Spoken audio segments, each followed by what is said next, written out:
আবার সাহিল সাহেবের রুমে মৃত আনিকার ছবি, এদিকে নতুন গেটআপে নতুন আনিকার আবির্ভাব।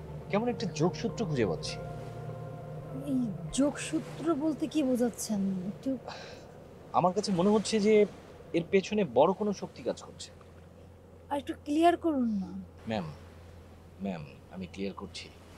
সাহিল সাহেবকে ফাঁদে ফেলার জন্য আমরা যে জাল পেতেছি, ঠিক তেমনি আমাদেরকে ফাঁদে ফেলার জন্য এর চেয়ে বড় কোনো জাল পাতা হয়েছে। আমারও তাই মনে হয়। থানায় অভিযোগ করবার পরও কিন্তু অর্ণবকে অ্যারেস্ট করেনি। আমাদের ধারণা যদি সত্যি হয় ম্যাম, তাহলে আমাদেরকে এখান থেকে কেটে পড়া উচিত। উপরের নির্দেশ না আসলে এক পাও কোথাও যেতে পারবো না। হুম, দেখুন,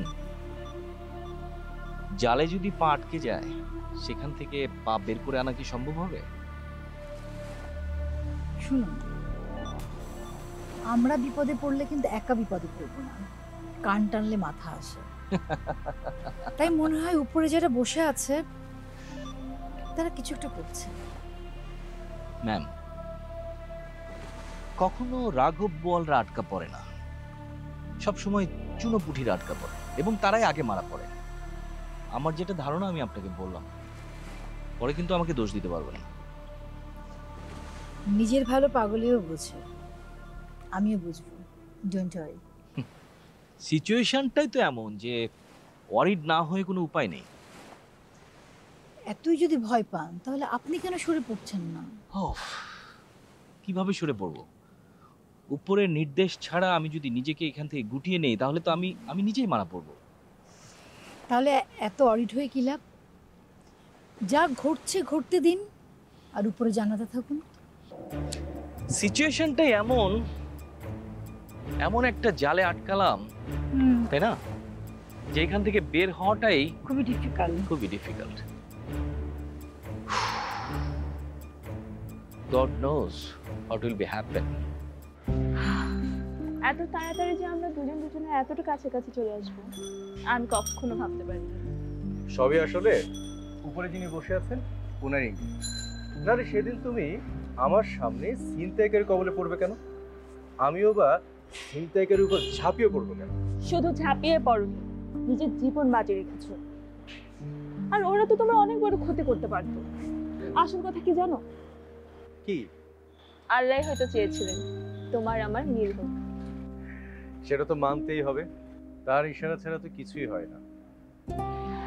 তুমি যে আমার ভালোবাসা সাড়া দিয়েছো, আমি নিজেকে অনেক লাকি মনে করি। অনেক ভাগ্য করে আমি তোমাকে জীবন সঙ্গী হিসেবে পেয়েছি। আমি অনেক ভাগ্যবান যে তোমার মতো একজন ভালো মানুষ ও সুন্দরী প্রেম করেছে। সবার কপালে কিন্তু সুন্দরীদের প্রেম জোটে না। কিন্তু আমার তো ভয় ভাইয়াকে নিয়ে। ভাইয়াকে নিয়ে? কিসের ভয়? ভাইয়ার অমতে গিয়ে আমি কখনোই কিছু করতে পারবো না। ভাইয়া যদি তোমাকে পছন্দ করে, তাহলে আমাদের সম্পর্কে আর কোনো বাধা থাকবে না। আমি যেহেতু তোমার মন জয় করতে পেরেছি, তুমি নিশ্চিত থাকো তোমার ভাইয়ের মনও আমি জয় করতে পারবো। আচ্ছা বলো তো, কোন দৃষ্টি দিয়ে আমি তোর অযোগ্য? আমি কিন্তু একবারও সে কথা বলিনি। আমি বলতে চেয়েছি ভাইয়া আমাকে অনেক ভালোবাসে, আর ভাইয়া যার হাতে আমাকে তুলে দিবে, খুব ভেবে চিন্তে তারপর তুলে দিবে। আমিও তোমাকে অনেক বেশি ভালোবাসি। আচ্ছা, আমরা এই সুন্দর মোমেন্টগুলো কেন নষ্ট করছি? সময় হলে সব দেখা যাবে, একদম চিন্তা করো না, আমি তো আছি। চলো। চলো।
তুমি তো খালি ওই খুন খারাপি লইয়াই পড়ে রইছো, এদিকে ঘটনা তো আরেকদিকে প্যাঁচ খেয়ে গেছে।